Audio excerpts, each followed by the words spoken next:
नमस्कार दोस्तों, उम्मीद करता हूँ कि आप बढ़िया होंगे। आज हमारे साथ एक विशिष्ट अतिथि मनमोहन स्नेहल जी, जो कि बैंक ऑफ बड़ौदा के अंदर लास्ट 25 साल से सर्विस दे रही हैं। स्वागत है मनमोहन जी आपका हमारे नमस्कार एग्री सर। मेंटर्स के प्लेटफॉर्म पर। और जैसा कि आप लोग जानते हैं कि बैंक के इंटरव्यूज चल रहे हैं और आने वाले टाइम में इंटरव्यू के लिए आप लोग जो प्रिपरेशन कर रहे हो उसमें आपका इंटरव्यू कैसे जाने वाला है, उसके लिए कई बार बच्चों ने बोला था कि सर बैंक के किसी अधिकारी के साथ या बैंक के कुछ लोगों के साथ जो ऑलरेडी काम कर रहे हैं उनके साथ हमारा एक इंटरव्यू करवाया जाए या फिर उनसे हमें कुछ नॉलेज जो है वो दिलवाई जाए। तो मनमोहन जी मेरे साथ कांटेक्ट में काफ़ी टाइम पहले से थे।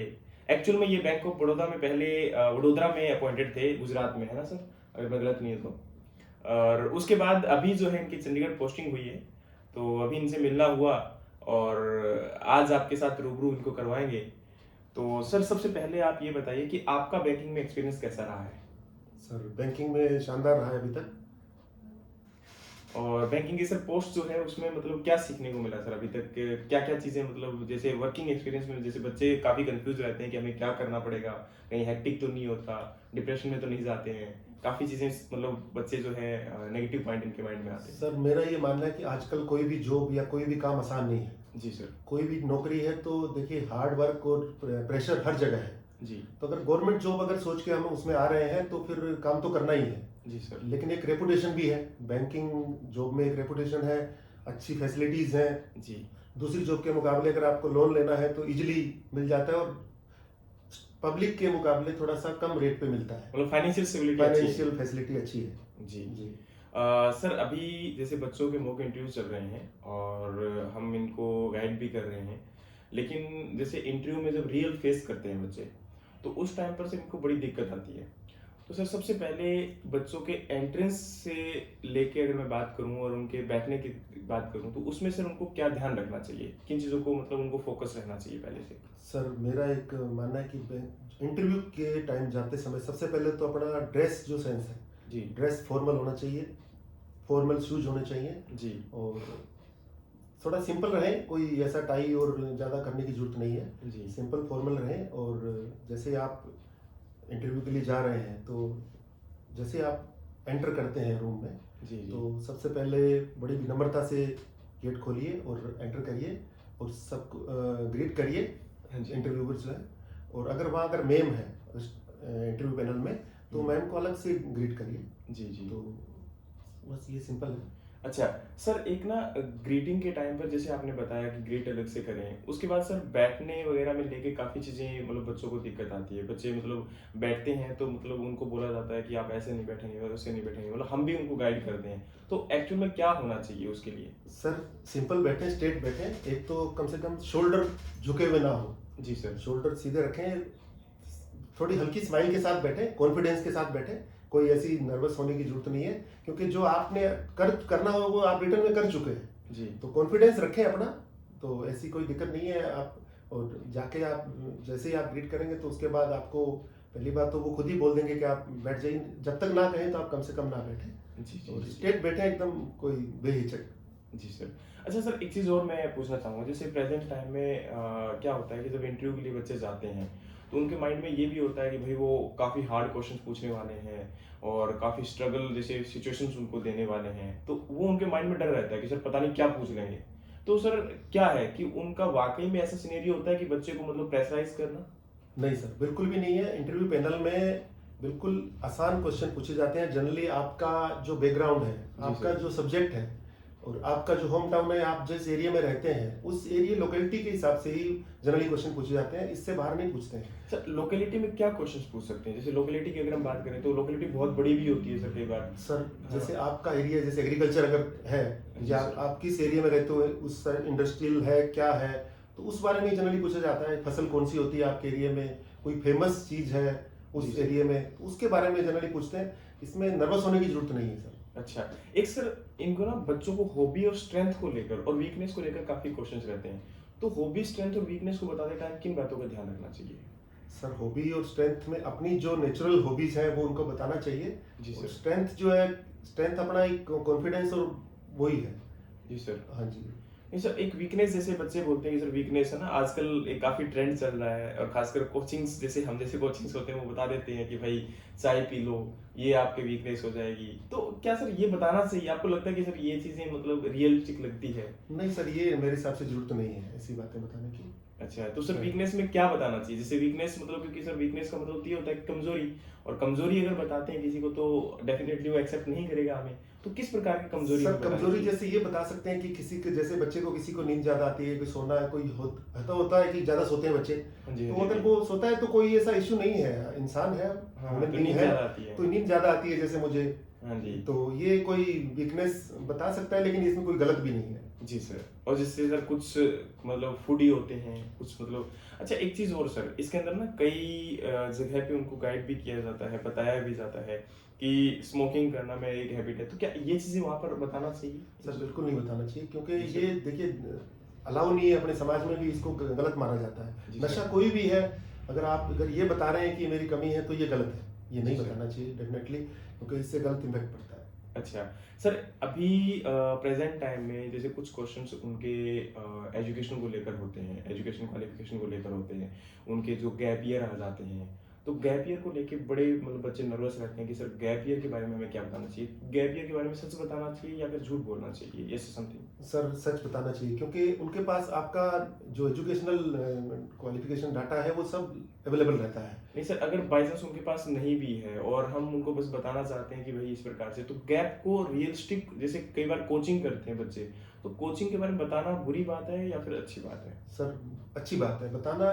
एजुकेशन के मामले में झूठ नहीं बोलना चाहिए आदमी को, क्योंकि उसको जो रियलिस्टिक है वो बताना चाहिए, उसमें कोई बात नहीं। उसने अगर गैप लिया है या फेल्योर भी हुआ है तो कोई बात नहीं, आदमी स्ट्रगल करता है और मेहनत करके आगे बढ़ता है, कोई बात नहीं है। वो आज इंटरव्यू तक पहुंचा है, इसका मतलब डेफिनेटली उसने मेहनत करके वहां तक पहुंचा है। जी सर। तो और एक सर मुझे ना एक अनरियलिस्टिक क्वेश्चन लगता है हमेशा, ये ऐसे लगता है जैसे मतलब, क्योंकि रीज़न क्या है, हम एएफओ की पोस्ट के लिए जा रहे हैं। सर सर तैयारी मैंने एएफओ की भी की है, तैयारी मैंने एफसीए की भी की है, तैयारी मैंने नाबार्ड की भी की है। मतलब जो एग्ज़ाम मेरे हाथ लगेगा मैं पकड़ लूँगा, ये सच्चाई है सर समाज के अंदर। जी लेकिन वहाँ पर इस चीज़ को कैसे साबित करें कि हम मतलब एएफओ के लिए ही आए थे? या साबित करना ज़रूरी है या नहीं है? क्योंकि सर रीज़न ये है, जैसे अगर मैं झूठ बोलता हूँ, तो एक प्रकार से तो सर मैं ये बोलूँ कि मैं एएफओ के लिए ही बन रहा था और मुझे नाबार्ड मिल जाता तो मैं एएफओ मतलब नाबार्ड को छोड़ देता और एएफओ ले लेता। ऐसा पॉसिबल नहीं है सर, क्योंकि नाबार्ड मिल जाता तो मैं नाबार्ड को लेता और एएफओ मिलेगा तो मेरे को एएफओ में ले लूँगा। तो सर ये क्वेश्चन के साथ कैसे टैकलिंग होना चाहिए? लेकिन सर ये है कि सबसे पहले तो अपन किस चीज़ की तैयारी करके आए हैं, जी पहला सर। तो ये है। और फिर अपना है कि फेवरेट अपन क्या है, जी सर। और अल्टीमेट गोल क्या है कि जो बेरोजगार अनएम्प्लॉयड है हाँ जी उसको सर। ये लगता है कि अगर एक जॉब मिल जाए, हाँ जी। जैसे तैसे जॉब मिल जाए, हाँ जी। तो जॉब अगर उसको मिल रही है, चाहे दोनों में से कोई भी मिल रही है, जी सर। तो वो जॉब बिल्कुल लेना चाहेगा, हाँ जी, तो मतलब ये है कि हमें प्रेफ़रेंस ये बोलना चाहिए कि भाई जिसमें पहले सिलेक्शन हो गया हम उसमें चले जिसमें जाएँगे, चले जाएंगे है डेफिनेटली ना? सर। और ये बताना भी चाहिए सर मेरे अकॉर्डिंग बिल्कुल कि बताना हाँ, चाहिए हाँ। सर कि मेरा चॉइस तो ये है, हाँ जी। मैं इसमें जाना चाहता था। जी। अगर लेकिन नहीं, अगर इसमें नहीं हो पाएगा तो मैं दूसरी भी अगर जॉब मिलेगी तो मैं एक्सेप्ट कर लूंगा। जी सर। अच्छा सर, एक चीज़ और, जैसे बच्चों से क्वेश्चन पूछे जाते हैं कि भई आपने अभी तक एमएससी मतलब बीएससी के बाद एमएससी में एडमिशन लिया और एमएससी में एडमिशन लेने के बाद आप इस पोस्ट के लिए आ रहे हैं और इस पोस्ट के लिए ओवर क्वालिफाइड नहीं है। तो सर क्या मास्टर्स के बारे में हमें मतलब किस प्रकार से टैकल कर सकते हैं कि मास्टर्स जो हम कर रहे हैं, वाक़ई में इसके बारे में किस प्रकार से टैकल किया जा सकता है? सर एजुकेशन की मेरे सोचना ये है कि एजुकेशन जितना आप आगे बढ़ते रहें, करते रहें, जॉब लगने के बाद भी लोग डिग्रीज करते रहते हैं, तो जी सर। पढ़ने में कोई सर बुराई नहीं है। जी सर। हाँ जी, तो उसमें मतलब इस क्वेश्चन को लेकर उनको कोई दिक्कत नहीं कोई होती, कोई दिक्कत नहीं आपत्ति है नहीं सर, होती है? बिल्कुल दिक्कत नहीं होनी चाहिए। वो तो उल्टा एक बेटर है कि बेटरमेंट के लिए हो रहा है। जी एजुकेशन सर। आदमी को इम्प्रूव भी करता है, जी कोई भी सर। अपन पढ़ाई करते हैं तो। ठीक है सर। अच्छा सर, मैं लास्ट में जाते-जाते 2-4 बातें आपसे ये पूछना चाहूँगा। जैसे बच्चे काफ़ी नर्वस रहते हैं अपने इंटरव्यू को लेकर और वो ये सोचते हैं कि हमसे पता नहीं किस प्रकार के क्वेश्चन्स पूछे जाएँगे, किस प्रकार से हम आंसर कर पाएँगे उनको। तो क्या लगना चाहिए कि इंटरव्यू में जाते टाइम किन बातों का ध्यान रखना चाहिए? मतलब मोटा-मोटा अगर आप मतलब बताना चाहो तो, लास्ट एक कंक्लूड करना चाहो तो किस प्रकार से कर सकते हैं? सर इंटरव्यू, मेरा ये सोचना है कि एक रूम में एंटर करने से लेके जी सर। एंड तक बच्चे को एक तो सबसे बड़ी बात तो ये है कि कॉन्फिडेंस अपना ना खोए। जी अगर सर। कोई क्वेश्चन अगर गलत हो गया है, जी अगर सर। मुझसे 5 क्वेश्चन पूछे जाते हैं, 10 पूछे जाते हैं, जी सर। ज़रूरी है कि उनको सब क्वेश्चन नहीं आएँगे। जी सर। हो सकता है 2 या 3 क्वेश्चन का जवाब ना दे पाए, जी। तो उसमें नर्वस होने की बिल्कुल ज़रूरत नहीं है। जी। उसको अगर क्वेश्चन अगर नहीं आ रहा है तो बड़ी विनम्रता से उनको सर सॉरी बोल दें, मैम तो सॉरी बोल दें, जी। सॉरी बोल दें और भी मैं आगे से इसको तैयार करूँगा। मैं इस जी। बार ये मिस हो गया मेरे से, आगे जी। से मैं इसकी प्रिपरेशन करूँगा। जी। और नर्वस बिल्कुल ना हो, और ये पार्ट है आपका परफॉर्मेंस। मैं आपको पहले बता चुका हूँ कि परफॉर्मेंस आपकी पहले ही काउंट हो चुकी है। जी। इंटरव्यू जैसे अभी क्या हो रहा है कि बैंक में हम अभी देखें, अभी इंटरव्यू हुआ है हमारे, तो जी। अभी हाल में खत्म हुआ है। जी। उसमें 25 का इंटरव्यू था, तो 15 मार्क्स सबको ही दिए जाने हैं जी। लगभग। उनका ड्रेस सेंस, उनका बोलने का सलीका। अब जो रिमेन 10 मार्क्स हैं, उसमें आपके जो क्वेश्चन आंसर्स हैं, जी। उसमें से आपको रेटिंग होनी है। जी तो इसलिए सर। ज़्यादा उसमें घबराने की जरूरत नहीं है, जी। और इसमें कॉन्फिडेंस से जवाब दें। नहीं भी आता है तो कोई ऐसा इशू नहीं है। जी सर। अच्छा सर, ड्रेसिंग सेंस को छोड़कर और उनकी एजुकेशन नॉलेज को छोड़कर 2 ऐसी क्या चीज़ें हैं जो बच्चों को डेफ़िनिटली मेंटेन करनी चाहिए इंटरव्यू के लिए?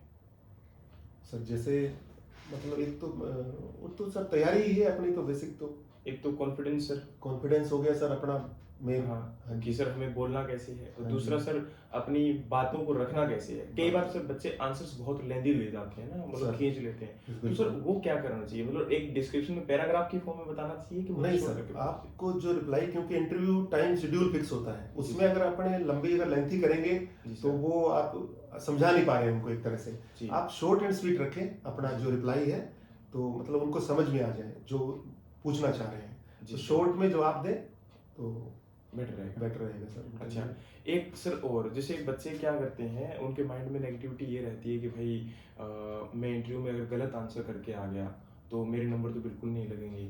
और कई बार ऐसा होता है सर, उनसे काफ़ी टिपिकल क्वेश्चंस पूछ लेते हैं, इवन दो एग्रीकल्चर का बच्चा है, क्वेश्चन पूछे जा रहे हैं उसके एस्ट्रोनॉट के, तो एस्ट्रोनॉट की नॉलेज उसको डेफिनेटली नहीं नहीं होगी। है सर। तो वो किस क्यों पूछते हैं, और उसका मतलब किस प्रकार से आंसर हमें करना चाहिए, क्योंकि वाकई में आंसर नहीं आ रहे होते हैं हमें सर उनसे। नहीं आ रहा है तो बिल्कुल साफ एकदम विनम्रता से सॉरी बोल दें, ऐसा कुछ नहीं है। कई बार सर, कई अब इंटरव्यूअर भी क्या करें सर, बच्चे बहुत सारे होते हैं तो क्वेश्चन एक रिपीट नहीं कर सकते हैं, जी। तो वो कुछ ऐसा क्वेश्चन अलग से पूछ लेते हैं। जी। तो ऐसा नहीं है कि उसका उनका इंटेंशन ऐसा है कि उस बच्चे को डिस्क्वालीफाई करना है या उनको नहीं, उसमें इंटरेस्ट नहीं है, लेना नहीं चाह रहे हैं, ऐसा नहीं है। वो अब क्वेश्चन रिपीट नहीं करना है इसलिए कुछ ना कुछ अलग पूछ लेते हैं। तो इसका मतलब ये बिल्कुल ना निकालें कि उसको भाई डिस्क्वालीफाई करने के लिए ये क्वेश्चन पूछा जा रहा है। जी। नहीं आ रहा है तो ऐसा कोई नहीं है, दिक्कत नहीं है। ठीक है सर। अच्छा, एक और सर, जैसे बच्चे जब कई बार क्वेश्चंस, मतलब कई बच्चों का इंटरव्यू 2 मिनट का चलता है और कईयों का 10 मिनट भी चलता है, तो उसको किस प्रकार से लेना चाहिए कि 2 मिनट और 10 मिनट में क्या डिफरेंस रह जाता है ऐसा? सर इसमें ऐसा कुछ नहीं है। कई बार क्या होता है कि इंटरव्यू पैनल जो होता है वो ये देखता है, बच्चा आपने अगर उनसे 5 क्वेश्चन पूछे तो पांचों के अगर आपने सही रिप्लाई दे दिए जी। तो उनको लगता है कि वो उनका थोड़ा बढ़ जाता है इंटरेस्ट उस बच्चे में। जी। ये होता है ऐसा। अच्छा मेरा सर। खुद का इंटरव्यू 25 मिनट चला, बाकी बच्चों का 10-10 मिनट चला था। अच्छा। तो मुझे लगा कि मेरे से पता नहीं क्यों ऐसे इतना टाइम चला। तो इसमें कोई घबराने की जरूरत नहीं है, क्योंकि उनको लग रहा है कि इसको कहीं हम ऐसा क्वेश्चन तो पूछे इससे जो ये रिप्लाई ना कर पाए। लेकिन वो आप, कई बच्चे इंटेलिजेंट इतने होते हैं कि वो हर क्वेश्चन का जवाब उनको आता है। अच्छा सर, एक चीज और, कई बच्चों से जैसे 2 क्वेश्चन पूछे, उनसे पूछा कि आपका नाम क्या है, आपके पेरेंट्स का नाम क्या है, आपके पेरेंट्स करते क्या है, बस यहीं पे इंटरव्यू कंप्लीट हो जाता है। तो सर इसको कैसे लिया जाए? सर इसका अब ये पैनल पे डिपेंड करेगा कि वो अब किस टाइप से उनका, ये उनका रिटर्न का मार्क्स कितना है उस बच्चे का। नहीं सर, रिटर्न के मार्क्स जैसे बच्चों उनके इंटरव्यूअर के पास नहीं होते हैं, तो उस केस में मतलब वो मतलब जज करते हैं, है ना, एक बच्चे को केवल और केवल इस बात के ऊपर कि भाई बताइए, है ना, तो किस मतलब तरीके से इसको लेना चाहिए? सर अब इसमें कुछ भी हो सकता है कि, लेकिन इसमें मेरे हिसाब से बच्चे को पैनिक होने की जरूरत नहीं है। अच्छा। हाँ जी, क्योंकि वो अब पैनल के हाथ में है और उसका जो परफॉर्मेंस है उसका ही रिजल्ट आना है। जी जी। Thank you so much sir. Thank आपका यू बहुत सर। बहुत धन्यवाद। आपको आप यहाँ पर आए और बच्चों को नॉलेज दिया, और गुजारिश रहेगी कि आप आगे भी बच्चों को गाइड करते रहें, और एटलीस्ट इनकी जब भी समस्याएं आती है तो आप अपना कीमती समय निकाल कर यहाँ पर आए थे, आपका तहे दिल से धन्यवाद करता हूँ। मेरी तरफ से भी, एग्रीमेंटर्स पूरे परिवार की तरफ से भी, और ये जो बच्चे हैं इनका भी मतलब बहुत धन्यवाद है आपके लिए, क्योंकि आपने इतना समय निकाला और इनको प्रोवाइड करवाया। आगे भी उम्मीद करना चाहेंगे कि आप हमें समय देते रहें। सर बच्चों को इंटरव्यू के लिए मेरी बहुत बहुत शुभकामनाएं, और जाकिर साहब आपने मुझे बुलाया इसके लिए मेरा सौभाग्य, और thank you very much. Thank you sir, thank you so much.